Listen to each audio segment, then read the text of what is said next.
Hello दोस्तों, आप सभी को गुलाब जामुन जैसी मीठी मीठी नमस्कार। और इसी के साथ आप लोगों का स्वागत है मार्केट के पैचअप या ब्रेकअप शो में।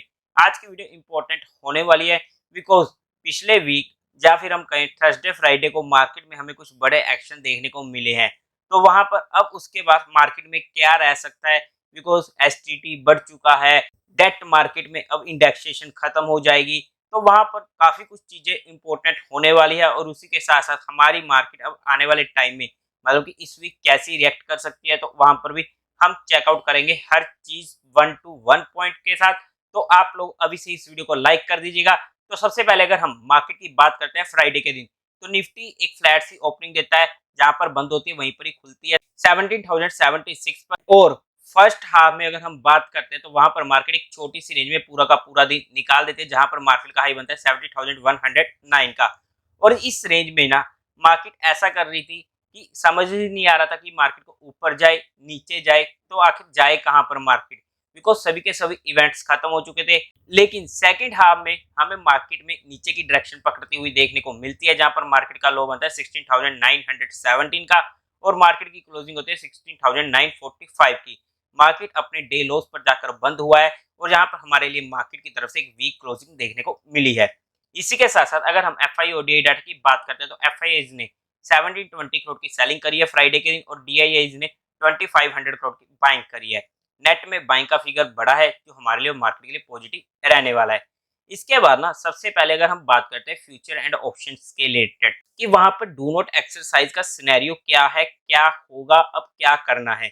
देखो, सबसे बड़ी बात, ये जो भी रूल हुआ है वो सिर्फ स्टॉक ऑप्शंस में हुआ है। तो वहां पर अगर हम ऑप्शन बाइंग करके काम करते हैं तो वहां पर लास्ट डे से पहले ही हमें हमारे लोड्स को स्केयर ऑफ करना पड़ेगा। यही हमारे लिए सबसे बेस्ट रहने वाला है। वरना अगर हम ऐसा नहीं करते हैं तो वहां पर हमें काफी ज्यादा नुकसान हो सकता है। एक एग्जांपल के साथ समझाता हूँ। मान लो कि आपने कोई भी लोड उठाया, फॉर एग्जांपल से रिलायंस का, और आपने लास्ट डे तक उसे स्केयर ऑफ नहीं किया, तो वहां पर आपको अगर उसकी डिलीवरी लेनी पड़ी, अगर वो कॉल आईटीएम में चली जाती है। अब ये आईटीएम ओटीएम एटीएम क्या है, मुझे कमेंट करके बता दीजिएगा। आपको डिटेल्ड में इतनी इजी लैंग्वेज में समझा दिया जाएगा, स्पेशल आप लोगों के लिए एक सीरीज बनाकर फ्यूचर एंड ऑप्शंस की, कि वहां पर एक छोटा बच्चा भी उस चीज को अच्छे से समझ सकता है।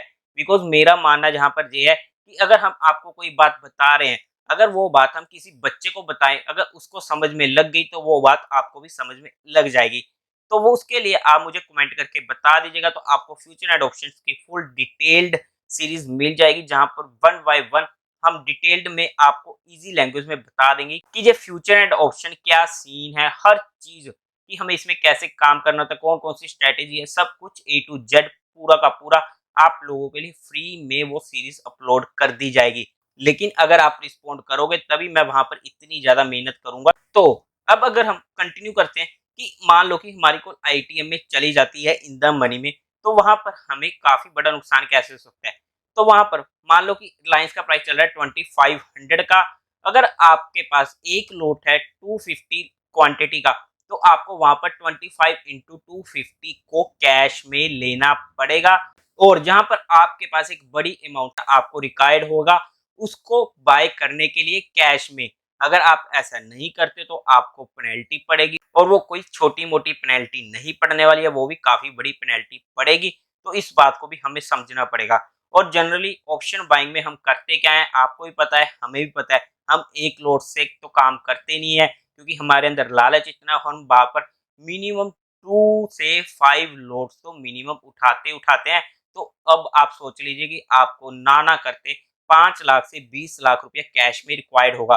और जनरली ऑप्शन बाइंग वही लोग करते हैं जिनके पास एक लो अमाउंट होती है ट्रेड करने को, तो वो वहां पर हम ऑप्शन बाइंग करते हैं।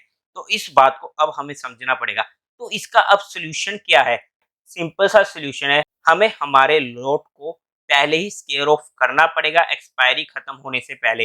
लेकिन जहां पर अगर हम ऑप्शन बायर है ना, अगर हम काम भी कर रहे हैं, तो एटलीस्ट 3-4 दिन पहले ही स्केयर ऑफ कर लीजिएगा। और अगर हम ऐसे स्टॉक्स में काम कर रहे हैं जो ई लिक्विड है, जैसे कि काफी सारे स्टॉक्स आ जाते हैं जहां पर काफी ज्यादा लिक्विडिटी का इशू आ जाता है। अब ऐसे में लिक्विडिटी से हम कैसे बच सकते हैं, हमें उस स्टॉक्स में काम करना पड़ेगा जहां पर हमें लिक्विडिटी का इशू ना हो। एग्जाम्पल के साथ बात करें, रिलायंस हो गया, एसबीआई हो गया, मतलब कि निफ्टी 50 के स्टॉक्स में हम वहां पर ऑप्शंस में काम कर सकते हैं अगर हमें करना है, लेकिन हमें फिर भी अपनी पोजीशंस को एक्सपायरी के पहले ही स्केयर ऑफ करना पड़ेगा, वरना हमें बाद में दिक्कत हो सकती है। या तो हमें कैश में डिलीवरी लेने के लिए अच्छा खासा पैसा चाहिए, वरना हमें पेनल्टी देनी पड़ेगी। अब हम दूसरे पॉइंट की बात करते हैं, एसटीटी। अब एसटीटी का क्या चक्कर है, देखो सिंपल सी बात बताता हूँ। इस एसटीटी से होगा क्या, 25% के अप्रोक्स का एसटीटी बढ़ चुका है। तो जहां पर ना मेजर नुकसान होगा, अगर हम बात करते हैं, सीधी सी बात बोलूं, जो लोग स्कैल्पिंग करते हैं, मतलब कि एक अच्छी खासी क्वांटिटी उन्होंने उठाई है, लेकिन उन्हें एक अच्छा खासा प्रॉफिट नहीं करना है, उन्हें बस 3-4 पॉइंट ही चाहिए जहां पर उनको अच्छा खासा प्रॉफिट हो जाएगा, क्योंकि उनके पास क्वांटिटी अच्छी खासी है। और ऐसे में अब उनको नुकसान होने वाला है, क्योंकि 4, 5, 6, 7 पॉइंट बढ़ने के बाद ही वो एटलीस्ट अपना कॉस्ट प्राइस को रिवील कर पाएंगे। अदरवाइज वहां पर उनके पास एसटीटी की वजह से इतना ज्यादा टैक्स पड़ जाता है कि वहां पर उन्हें दिक्कत होने वाली है। तो ऐसे में अब स्कैल्पिंग काफी ज्यादा कम हो जाएगी इंडेक्सेस में, तो जहां पर उनको सबसे ज्यादा नुकसान होने वाला है। अब अगर हम बात करते हैं कि हमें इससे क्या नुकसान होने वाला है, क्योंकि एज ए स्मॉल रिटेलर हमें क्या फर्क पड़ा, क्योंकि हमने तो क्वांटिटी भी काफी ज्यादा कम उठानी है, तो हमें तो एसटीटी से इतना फर्क पड़ ही नहीं रहा, क्योंकि वो तो 1 करोड़ के पीछे कुछ अमाउंट होगी, तो हम तो इतना ज्यादा कुछ करते ही नहीं है। हमें भी जहां पर एक नुकसान होने वाला है, वो होने वाला है हमें लिक्विडिटी का इशू मिलेगा, बिकॉज स्कैल्पिंग की वजह से ही सही, जब इतनी ज्यादा क्वांटिटी उठाई जाती थी तो वहां पर लिक्विडिटी जनरेट होती थी, अब वहां पर लिक्विडिटी भी थोड़ी कम जनरेट होएगी। ये हमें फ्यूचर एंड ऑप्शन में एसटीटी बढ़ने से हमको ये नुकसान हुआ है, क्योंकि यहाँ पर अब वॉल्यूम्स कम होंगे। अब अगर हम तीसरे मेजर पॉइंट की बात करते हैं, डेट मार्केट की, जहां पर डेट मार्केट में एलटीसीजी को एक तरफ से खत्म कर दिया गया है, जो 31 मार्च के बाद अमाउंट जाएगी डेट मार्केट में, वहां पर अब इंडेक्सेशन का फायदा नहीं मिलेगा। अब ये इंडेक्सेशन क्या चीज है, इंडेक्सेशन को अगर मैं सिंपल सी भाषा में बताऊं, मान लो कि आपने 2 लाख रुपए हैं आपके पास, 1 लाख रुपया आपने एफडी में जमा करवा दिया और 1 लाख आपने करवा दिया बॉन्ड में, और आपको 5 सालों बाद दोनों की तरफ से 20% का प्रॉफिट हो रहा है। वहां पर हो चुका है 1,20,000 और जहां पर भी हो चुका है 1,20,000, मतलब कि डेट में भी 1,20,000 का हो चुका है और एफडी में भी 1,20,000 का हो चुका है। लेकिन अब जब आप टैक्स भरते हो तो आपको उस 20,000 के ऊपर जो आपको प्रॉफिट हो उस पर टैक्स भरना पड़ेगा। अब जो आपका एफडी वाला है उसमें आपको कितना टैक्स भरना पड़ेगा, पूरा का पूरा 20,000 के ऊपर, जो भी आप टैक्स स्लैब के अंडर आते हो उसके अकॉर्डिंग आपको 20,000 के ऊपर टैक्स भरना पड़ेगा। चाहे आप 10% वाली में आते हो, चाहे 20% वाली में आते हो, चाहे 5 वाली पे आते हो। और उसी के अंगेंस्ट जब हम डेट मार्केट की बात करते हैं तो वहां पर आपको इंडेक्सेशन का फायदा मिल जाता है, मतलब कि जो आपने 1 लाख रुपया 5 साल पहले जमा किया था वो आज के टाइम पे कितना चल रहा है, मतलब कि अगर वो 1 लाख रुपया आज के टाइम पे अगर हम निकालते हैं इन्फ्लेशन को काउंट करके, मान लो कि आपको 10% की इन्फ्लेशन पड़ गई और आपकी अमाउंट आज के टाइम पे वो 1 लाख रुपया 1,10,000 के बराबर है, तो वहां पर आपको जो प्रॉफिट हुआ है वो 10,000 का हुआ है। 1,20,000 माइनस 1,10,000, मतलब कि 10,000 का आपको वहां पर प्रॉफिट हुआ है, तो आपको वहां पर टैक्स देना पड़ेगा 10,000 के ऊपर का। तो ये फायदा होता था इंडेक्सेशन का। लेकिन अब इसका नुकसान क्या है, नुकसान को वन बाय वन डिस्कस करते हैं, क्योंकि ये सीरियसली एक बहुत ही गलत स्टेप लिया गया है गवर्नमेंट की तरफ से, अगर मैं अपने नजरिए से बात करता हूं। लेकिन ये मेरा पॉइंट ऑफ व्यू है, मैं अपना जस्ट पॉइंट ऑफ व्यू रख रहा हूं, आपका क्या पॉइंट ऑफ व्यू है आप मुझे बता सकते हो कमेंट करके। मैं किसी भी गवर्नमेंट के खिलाफ कुछ नहीं बोल रहा हूं, जहां पर मेरा कोई भी पॉलिटिकल इशू नहीं है, मैं एक as a trader as a investor अपनी जस्ट भावना व्यक्त कर रहा हूं कि जहां पर हमें डेट मार्केट में क्या दिक्कत आने वाली है। तो सबसे पहला मेजर नेगेटिव पॉइंट कि अब डेट मार्केट में काफी ज्यादा पैसा कम जाएगा, काफी ज्यादा कम जाएगा कहने का मतलब कि जीरो नहीं होगा, ऑब्वियसली ये हम सभी को पता है, लेकिन काफी ज्यादा अमाउंट तक खत्म हो जाएगा और वहां पर नाम मात्र ही डेट मार्केट में पैसा जाएगा, बिकॉज डेट मार्केट एक रिस्की एसेट्स है। हालांकि कम रिस्की है ये सबको पता है, लेकिन है तो रिस्की है ना, क्योंकि अगर कल को कोई भी कंपनी डिफॉल्ट कर जाती है तो हम वहां पर उनके ऊपर प्रेशर नहीं डाल सकते हैं, तो इसलिए वहां पर रिस्की हो जाता है। लेकिन अगर वही चीज अगर हम एफडी में करते हैं तो हमें पता है कि हमारी एफडी सुरक्षित है, हमें 5 लाख तक रुपए की तो वैसी कोई दिक्कत नहीं है, तो वहां पर वो पैसा अब एफडी में जाएगा, और वैसे भी आज के टाइम पे एफडी में एक अच्छा इंटरेस्ट रेट मिल रहा है, तो वहां पर तो ऑब्वियसली एफडी ज्यादा इंटरेस्टिंग हो जाती है।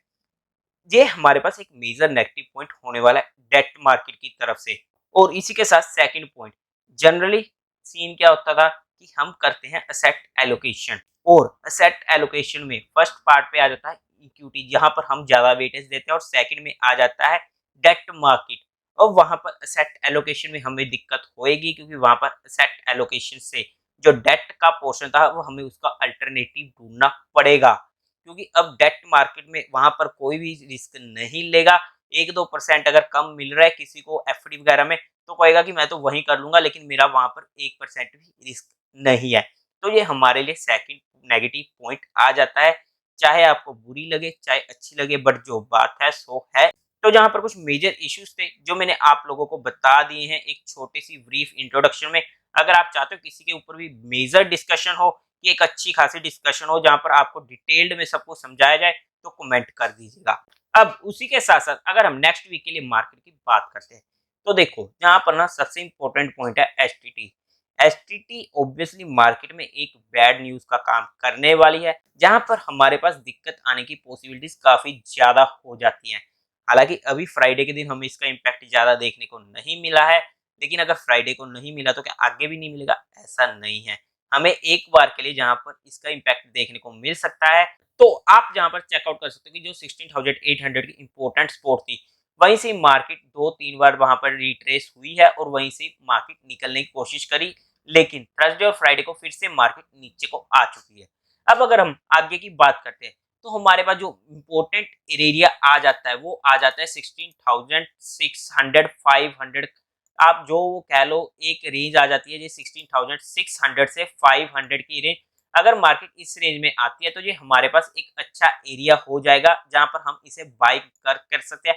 बाइंग का मतलब एक लो क्वांटिटी के साथ, बिकॉज मार्केट अभी भी अप ट्रेंड में नहीं आई है, और हमें उसी के अकॉर्डिंग काम करना पड़ेगा। मार्केट न्यूट्रल ट्रेंड में है, तो जहां पर एक बास्केट बाइंग की अपॉर्चुनिटी होगी, एडिशनल एसआईपी टॉपअप की अपॉर्चुनिटी होगी। एडिशनल एसआईपी टॉपअप हमें पिछले 2-3 महीनों से कंटिन्यूसली मिल रहा है, तो हमें उसका फायदा उठाना पड़ेगा। बिकॉज जहां पर शॉर्ट टर्म के लिए हम एडिशनल एसआईपी टॉपअप नहीं करते हैं, वो हमारा लॉन्ग टर्म का पीरियड आ जाता है 10 साल 15 साल, जहां पर हमें एक अच्छा खासा, मतलब कि आप ये मान लो कि हमें एक्सिस में, मतलब कि 2 गुना 3 गुना 4 गुना 5 गुना तक फर्क देखने को मिल सकता है। तो इस बात को हमें समझना पड़ेगा। लेकिन शॉर्ट टर्म में हमें एडिशनल एसआईपी टॉपअप नहीं करनी होती। ये हमारा तभी करते हैं जब हमारा टाइम पीरियड लॉन्ग टर्म का हो। तो यहाँ पर हमारे पास मेजर सपोर्ट आ जाती है 16,500 से 600 की रेंज, जहाँ पर हमें एक अच्छी बास्केट बाइंग की अपॉर्चुनिटी मिल सकती है एक छोटे से स्टॉप लॉस के साथ। उसी के साथ अगर हम रेजिस्टेंस की बात करते हैं, तो रेजिस्टेंस आता है 17,500 से 600 की रेंज, जहां पर इसकी 50 की मूविंग एवरेज है। जब इसके ऊपर मार्केट क्लोज करके सस्टेन करना शुरू करेगी, तब मार्केट स्ट्रेंथ में आएगी, और उसके बाद हमारी लॉन्ग पोजीशंस भी जनरेट हो सकती है, और हल्की हल्की क्वांटिटी भी इंक्रीज हो सकती है। लेकिन अगर मार्केट नीचे की तरफ आती है, वहां पर हमारे पास एडिशनल एसआईपी टॉप और स्विंग का ही अपॉर्चुनिटी होगी। वहां पर हमें क्वांटिटीज भी कम रखनी पड़ेगी, इस बात को हमें समझना पड़ेगा। अगर हम नए ट्रेडर है तो हम इजीली ऐसे टाइम पे मार्केट को अवॉइड कर सकते हैं, बिकॉज जब मार्केट में हमें कंफर्मेशन मिल जाए तभी हम वहां पर काम करेंगे, तो वो हमारे लिए ज्यादा अच्छा रहेगा। अब अगर हम इसी के साथ साथ निफ्टी बैंक की बात करते हैं, तो वहां पर हमारा सिंपल सा ओवरव्यू रहने वाला है कि अगर हम इसकी सपोर्ट की बात करते हैं, जो पुरानी लगी हुई है वही हमारे पास मेजर सपोर्ट रहने वाली है 37,400 500 की रेंज की। और अगर हम रेजिस्टेंस की बात करते हैं, तो ये रेजिस्टेंस 41,000 के ऊपर जब मार्केट सस्टेन करना शुरू करेगी, तभी हमारे पास बैंक निफ्टी में स्ट्रेंथ देखने को मिलेगी, और ये हमारे पास एक मेजर रेजिस्टेंस का काम करेगा। हालांकि बैंक निफ्टी प्रेशर में, हम इस बात को समझना पड़ेगा, बिकॉज सिंपल सी बात जहां पर ये हुई है, अगर यूएस में बैंक को ज्यादा दिक्कत आ रही है फेड के रेट इंक्रीज करने से, तो ऑब्वियसली इंडियन मार्केट में ही नहीं पूरे वर्ल्ड में दिक्कत आएगी। लेकिन फिर भी अगर हम एज कम्पेयर टू यूएस वगैरह देखते हैं, तो हमारी बैंक निफ्टी काफी स्ट्रॉन्ग में है। लेकिन हमारे पास जो एक अच्छा एरिया हो जाता है वो आ जाता है 37,500 के पास का, जहां पर एक अच्छी बास्केट बाइंग की अपॉर्चुनिटी हमें मिल जाती है बैंक निफ्टी में। तो देवी और सज्जनों, उम्मीद है आप लोगों को ये वीडियो अच्छी लगी होगी और चीजें समझ में आ चुकी होगी। इसी के साथ साथ आप लोग हमारे टेलीग्राम चैनल का पार्ट भी बन सकते हो, लिंक आपको डिस्क्रिप्शन में मिल जाएगा। और अगर आप लोगों को म्यूचुअल फंड में या इंश्योरेंस सेगमेंट में कोई भी हेल्प की जरूरत है, कुछ भी आपकी क्वारी या कुछ भी आपको ओपन करवाना हो, तो आपको डिस्क्रिप्शन में हमारी टीम का हेल्पलाइन नंबर मिल जाएगा, तो आप वहां से कांटेक्ट कर सकते हो। और इसी के साथ साथ जो भी आप लोगों के साथ चीजें डिस्कस की गई है वो सिर्फ एजुकेशन, लर्निंग और केस स्टडी पर्सपेक्टिव की गई है, जो कोई इन्वेस्टमेंट की नहीं है। फिर भी अगर आपको इन्वेस्टमेंट करने तो एक बार अपने फाइनेंशियल एडवाइजर से पूछकर ही काम कीजिएगा। और उसी के साथ साथ देवी और सज्जनों, उम्मीद आप लोगों को ये वीडियो अच्छी लगी होगी, तो इस वीडियो को लाइक कीजिएगा, शेयर कीजिएगा और साथ ही साथ चैनल को सब्सक्राइब करें। Thank you very much.